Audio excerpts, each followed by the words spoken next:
Want the secret content framework for creating content that sells? Stay tuned right here, right now. It's On Air Brands. You are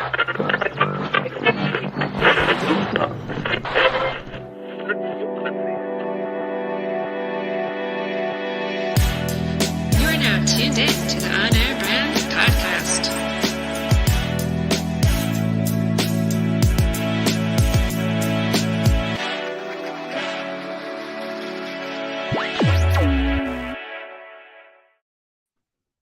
What's up, everybody? Welcome to the On Air Brand Show. I am Todd Giannattasio along with my co-host Amber Fuhriman. Amber, what's going on? What's up, man? All right, so I know that this is going to sound, well, I don't know how it's going to sound, so I'm just going to say it. We come up with some of the craziest topics that you do the intro, and I forget that I'm co-hosting the show, and I'm like, well, yes, I do want these secrets. Oh, crap, I have to talk about them. Well, that's good that that's how you feel, and you're not like, oh, how do I skip 30 seconds on the player right now? I know, right? No, I'm super excited for this. Super excited for this. Yeah, this is going to be good. You're looking badass today. Can I say that? Thank you. Yeah. Thank you. I appreciate it. Yeah.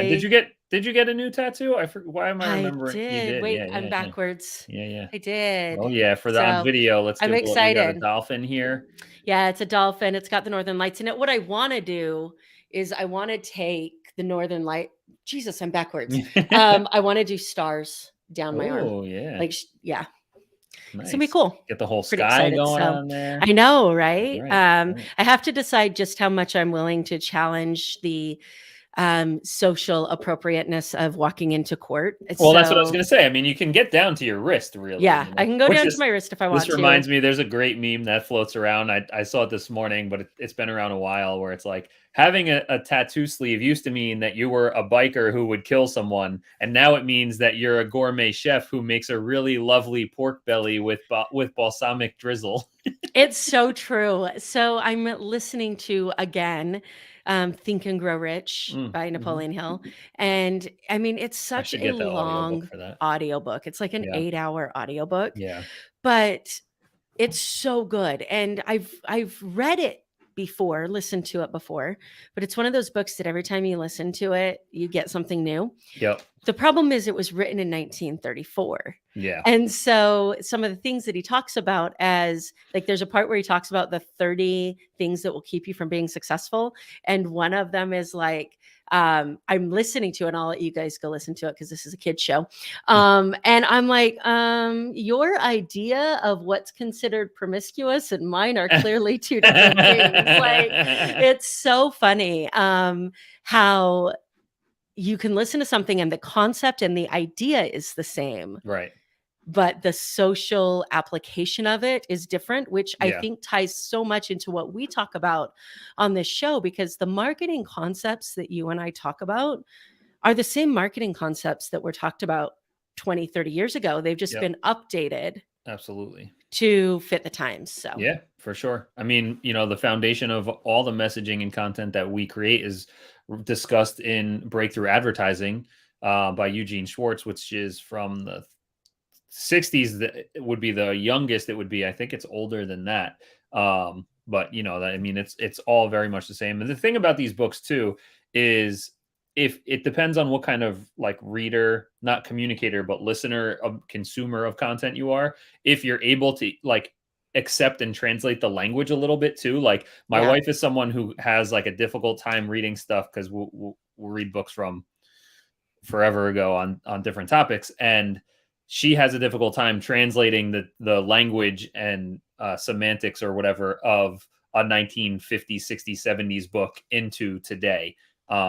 Whereas for me, I don't mind it too much. Some are tough to get through, but others aren't. But you go back and you read that, and then all of a sudden you're like, oh wait, these are the same kind of topics that are talked about in like Hal Elrod's Miracle Equation and Miracle Morning, and it's the same. Like the Ultimate Sales Machine stuff, that's the same stuff that's in this, and Blair Warren's Persuasion is the same as these things, right? Like it's all just kind of trickled down and reiterated in modern ways, and all that kind of stuff. And the stuff we're talking about every week, and especially today when it comes to content that sells, is just like that. It's nothing that hasn't been very important for selling from the caveman days to today.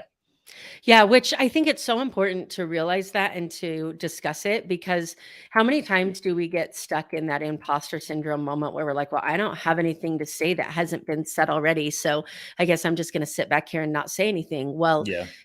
Think and Grow Rich is one of those things that's kind of considered like the Bible of personal development. Yeah. And you can read through it, just like you said, and you can think of so many other books that you've read that included that stuff, and think about how many amazing pieces of information and perspectives we would miss out on if those actors had been like, well, Napoleon Hill said it, so Right. I Yeah. guess we're done. Absolutely. So Absolutely. Yeah. I mean, I like to think of it sometimes. I go back and forth on this, but I think about this concept of like, especially in the personal development world or business coaching and all that kind of stuff, where it's very similar to bands and musicians, right? Like you can like a bunch of different bands. You're gonna get their albums, and I guess people don't really buy albums anymore, but whatever. Like you're gonna go to their shows and be a fan of theirs and consume their stuff. The same way that like I can read books from a bunch of different people on the same topic, and I can buy courses and programs and get services and whatever, all different types of digital products from people all on the same topic. And sometimes I prefer this person versus that person, but they're teaching the same thing in a different way. It sounds a little different, or their stories resonate more with me. Like maybe this person's more, has kids and references having kids a little bit more, and that for whatever, like their analogies click with me more than someone who's not doing those things. Or, yeah. there's all different reasons for reiterating things from your own voice and style, for sure, because your vibe attracts your tribe, right? And so when you put yourself Yep. out, like you're going to get the people who resonate with you versus somebody else. Yeah, and if you guys are listening, maybe we'll do a full episode on this topic at some point in time. We have some amazing content planned for you today. If you are listening, though, and you're saying, man, I really want to dig into this more, there's an amazing book called Steal Like an Artist. And Austin, I can't think of his last name right now, but it's called Steal Like an Artist. And it traces back art history and talks about this Austin idea. Cleon, thank you. It talks about the idea that modern art can be traced back centuries, and then that can be traced back centuries, and and it all goes back to like caveman drawings, and then where it goes from there. Yeah. And it's just a big reminder that there really is no unique thought. It's just how you put those together. So. Yeah, for sure. So now let's get into today's topic, which is, following up on our previous two episodes, episode 43 about attraction content and episode 44 about engagement content. Today, we are talking about content to convert and get you sales. And I have kind of four high-level buckets that we'll go through here. Number one is content that talks about why them. Number two is content about why now. Number three is content that really introduces your product and offer, kind of breaks down, gives them the info on what they need to make an educated buying decision. And number four is pre-handling objections, right? And so the beauty of using content and digital technology for your marketing and sales is that it's multipliable, right? It's a one-to-many broadcasting channel, whether it's social, podcasting, videos, whatever. You're able to reach a lot of people at once. And so that's great for volume, but it's not great for, like, if you're having a live sales conversation, someone's going to have an objection and you can respond to them fluidly in conversation.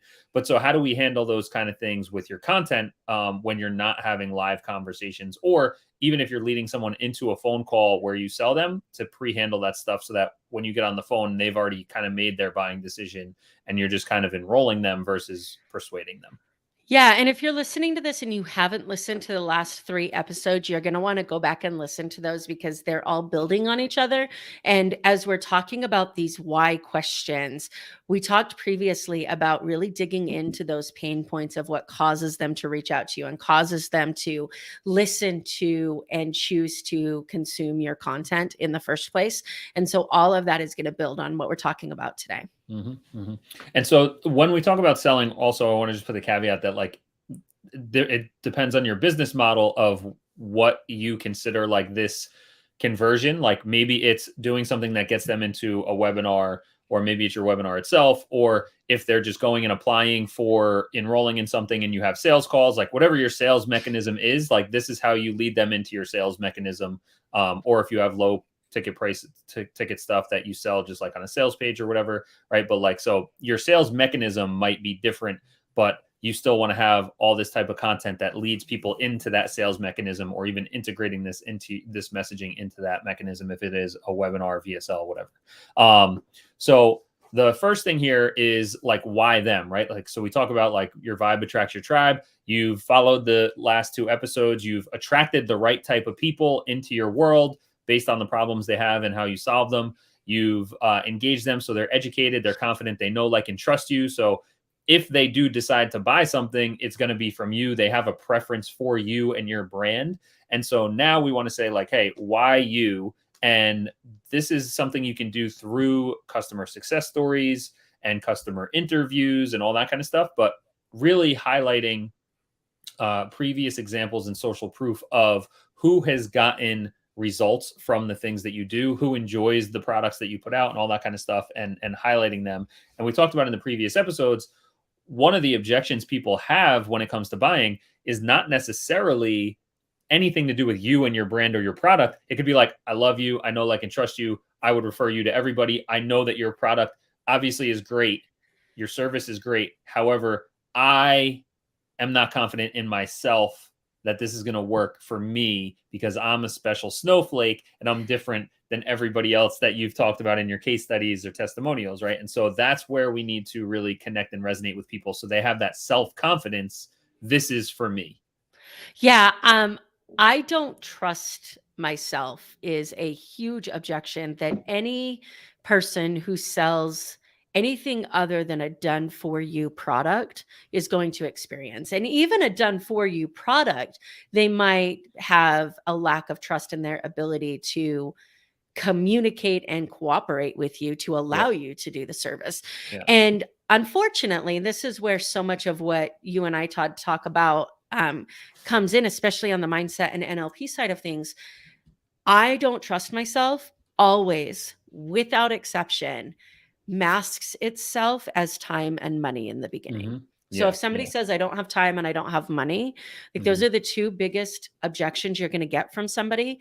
And when you dig down, there's always something underneath. And more often than not, that something underneath is, I've tried a million marketing things and they just didn't work for me. Well, that's another thing too, is people who talk about, well, I tried that and it didn't work. And now, if it's a DIY, you can handle that conversation one way. If it was done for you, it's a different thing. I actually was I met a chiropractor a couple of years ago. We were talking about his ideal clients, and his ideal clients were someone who had been to 2 other chiropractors first.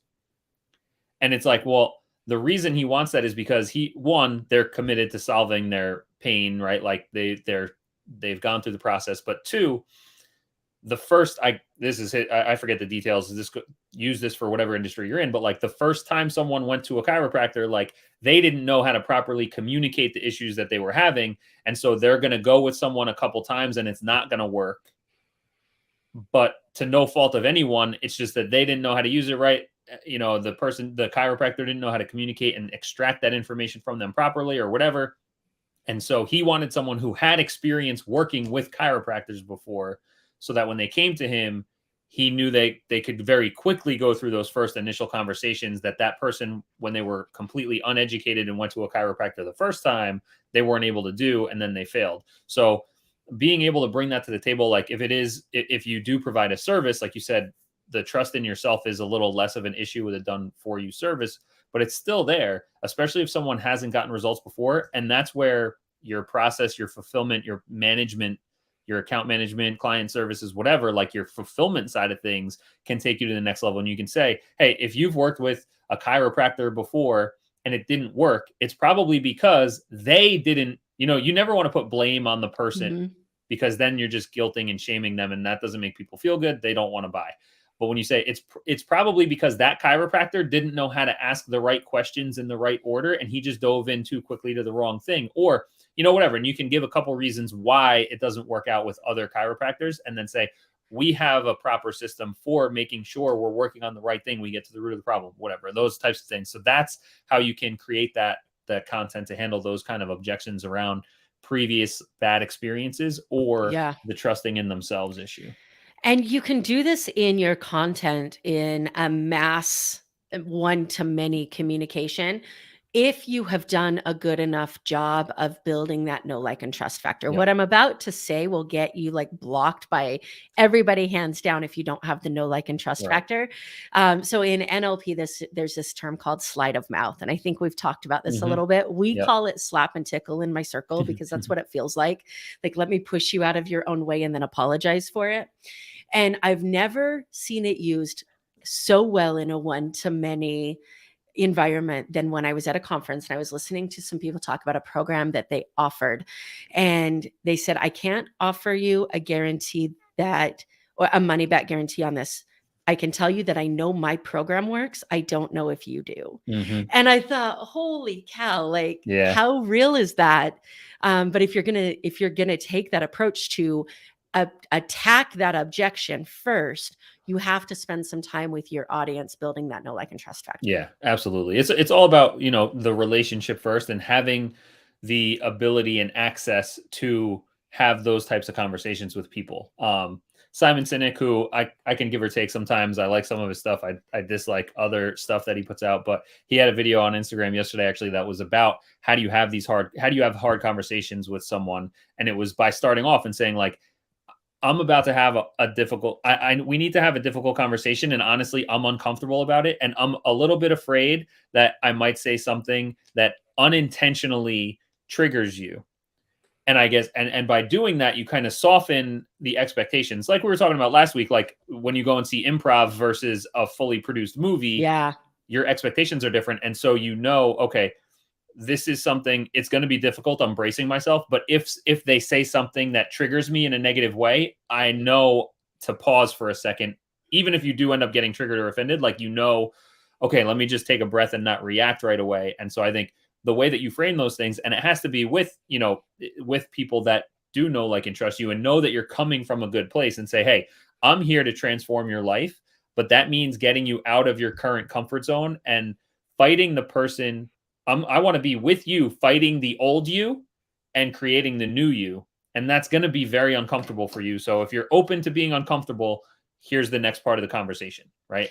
Yeah, the other side of that, and then I'll move off this topic so we can move on, because I feel like we could do a whole episode on this. The other side of that topic is that this is where people start to cringe as service providers, because now Yeah. they've given all their content out, they've created their funnel, and now it's time to have these conversations with people, and they know that these objections are coming, and now all of our fears as service providers start to pop in.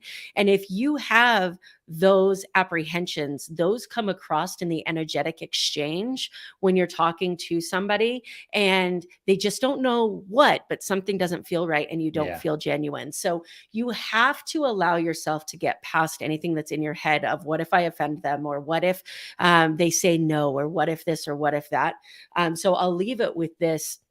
One of my favorite things that my coach has ever said to me is, when you go into a sales conversation, there's always a seller and there's always a buyer. And you might know which one you're going into, which one you are going into it, but you either sell your product or they sell you their excuses. Yeah. I think that's and you classic get to pick. classic from the movie Boiler Room, which is so Yeah. good. Yeah. Which, fun trivia, that's based on the same firm from The Wolf of Wall Street.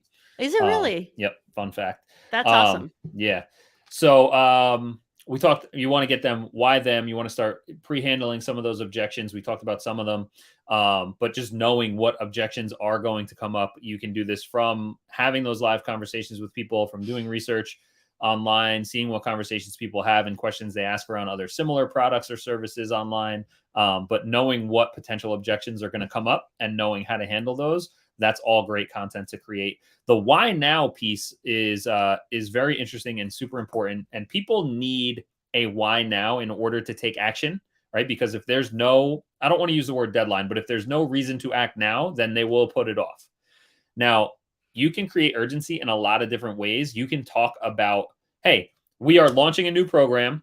The cart is only open for the next 3 days, right? That's a reason why now. I don't love that. But that is a business model that people use, right? Like, hey, we're open for the next 3 days only. That's why you need to act now. Other reasons, though, could be like, maybe you can give away bonuses for a short period of time. Your program might always be open, but it's like, hey, if you sign up now, you're going to get this. Or, if it's time-based, like, hey, we're doing a mid-March cohort. which starts March 15th, obviously that's a reason that things need to start now. Or we have 3 openings available, whatever. You need to communicate that why they need to take action now. A big reason I like to talk about and include in content that not a lot of people highlight is the opportunity cost and consequences of not taking action. And that's a good reason for them to take action now. That has nothing to do with, oh, there's a timer on the sales page that's creating, triggering trauma in your life to make you try and take action, right? Like, we're not forcing anyone with false scarcity, where, oh, we sell a video course that we could have 1 million people watch, but there's only quote unquote 100 seats available, right? Like, or there's a PDF or software or whatever, right? Like that kind of thing. False scarcity is no good. But when you can create that true why now, like, hey, it's cool. If you're not interested in this, that's fine. But if you don't take action, think about what's going to happen if this piles up for 30 more days or 6 more months or another year. Like, those are consequences that can help create urgency when you don't have scarcity or timing, Yeah, and for God's sake, please do not put a timer on your sales page. Unless it's real. Like, it's like, hey, unless it's real, exactly. March 1st, we're doing a live 4-week thing, and you have to sign up by February 28th, right? Like, but did I tell you my timer story from my event? I don't think so. Oh my dear God. So there was a guy at an event that I went to, and he was selling a book writing weekend. And when I went to talk to him to get information, I swear this is what he did. He took his laptop, he gave me his pitch. And then he took his laptop, he opened it up, and there was like a bomb timer on it. I do remember you telling me that at some point. It was like 14 minutes. And I was like, I need some time to think about it. And he's like, okay, you have this much time till the price goes up. Yeah, and I'm that's like, crazy. And like in person too. Like, yes. It's and like, then imagine he just if sat down and looked at me. Imagine if he flipped like an egg timer. He just goes, he's like, oh, great, you're interested here. Boop. When the sand runs out, it's over. I know, right? I'm like, what just happened here? So, and especially in that kind of situation, like, couldn't he have just said, like, before you leave, you have to sign up before you leave today. Yeah. Right? Like, that's there's an easy deadline. 14 minutes and 59 seconds. Like, and you're standing next to him and you're like, so in 15 minutes and 10 seconds, what exactly is going to happen where I can't like tell you yes? Like, yeah. It was pretty interesting. I was like, nope. Yeah. Nope, So that's avoid those unnecessary fake timers. It's true. In live situations like that. And on your sales page. All right. On that note, though, another thing you can do for that why now is create that exclusivity, right? So we talked about bonuses, but you can also create a experience or an exclusive arrangement for people who sign up during this period of time, right? Which is something that not only meets that why now, but people want to buy things that makes them feel special. And if you create some sort of an exclusive arrangement for them or experience for them, then you're kind of knocking off those 2 things at a time. Yeah, for sure. Yeah. And you can say, hey, everybody can enroll in this XYZ at any time, but for the next 4 weeks, I'm going to be doing live Zoom Q&As on Tuesdays at 3. If you want in on that, sign up before those are live. That's good. And then that creates the exclusivity. And if you wanted to do it, hey, we're only having 10 people in because we want it to be an intimate group where we're actually interacting. You can definitely create and add bonuses or additions and exclusive VIP type stuff that creates that urgency to get people to take action now, for sure. And then communicating that in your content. And the last thing here on the list is introducing your product or offer. Now, this is just basically like when you're in school and you learn like how to communicate stuff, like the 5 W's or whatever, is that right? Who, what, where, when, why, and how, right? So like, that's the stuff, like having a piece of content. It can be an episode, a video, your sales page, whatever, but like, make sure you're actually answering the question, like, who is this perfect for? What problems does it solve? What's in it for them and what transformation do they get? What are the benefits and all that kind of stuff? What's included and what do they get? And what are the features of your product or service that are all included? Like, you do need to answer those. We always talk, I do it. A lot of people talk about like, oh, well, you don't want to talk about features. You want to talk about benefits and problem solving and transformations and all that stuff. That's true. But also at some point you need to tell them this is what you're getting, right? Yeah. And I want to highlight this because I just realized it. I was about to make a comment and then I was like, Todd did this, and either he listened to me or it was completely coincidental. So I'm going to go with he listened to me. Of course I did. What is it? In the whys, in the how, in the what your product is. If you take a look at how Todd has structured the things that we've talked about today, the why them, the why now, that's the why that we always talk about. Then if you move over on our little circle, you have the what, which is what your product is, all the W's that Todd just talked about. Mhm. Then you have the how, which is a little bit of a piece of how it's going to happen without all the good stuff, because that's what they pay for. Yep. And then you pre-handle your objections, and that's your what if. Like, we talk about doing why, what, how, what if as a communication strategy, and I'm so proud of you. Yeah, that's not coincidence. That's not coincidence. It's all, it's funny because when people come to us at Tresnick Media, they don't realize like, oh, it's like, oh, what should I say in my social media? I need like topics and ideas to talk about, but it's like, that's one of the things, but also it's about like the order of those things happening so that you connect with the right people and actually get them to pay attention and create demand and interest and get them to move along the customer journey. And that doesn't happen. That happens because you say things in the right order, not because you're just randomly talking about topics that we did keyword research on. So that's super important in the attraction phase, which we talked about in episode 43. But you need to make sure that you're starting those conversations in the right way. Like Amber just said, why, what, how. I love it. I'm so proud of you. Yeah. And that's how we try and structure each of our episodes as well, right? I mean, that's our Google Doc template is outlined in that way to make it easy for us when we're brainstorming and dumping into what we're going to talk about.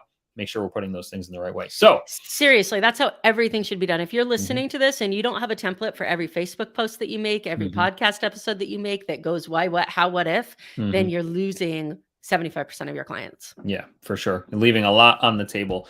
And so if you didn't catch the last couple episodes, 43 and 44, they go with this one, which should be episode 45. You go to onairbrands.com/show to check out the rest of those episodes and catch up on this series. I think we also are going to start putting together a playlist. Can't remember if we talked about this yet or not, but a couple people started asking me on social media about what are some episodes around creating content topics, because they were thinking about launching a show and doing some other stuff. So we're going to start putting together playlists because we've got a full year under our belt now here doing this show together. That. Yeah. So we got a lot of episodes. Go to onairbrands.com/show to catch up on on this latest sequence series. There's also a freebie you can sign up for down on the bottom, which is how to promote your show if you have a show or any content it works for. And make sure you're subscribed because we're coming with more great stuff next Wednesday, and we will catch you on the next episode. You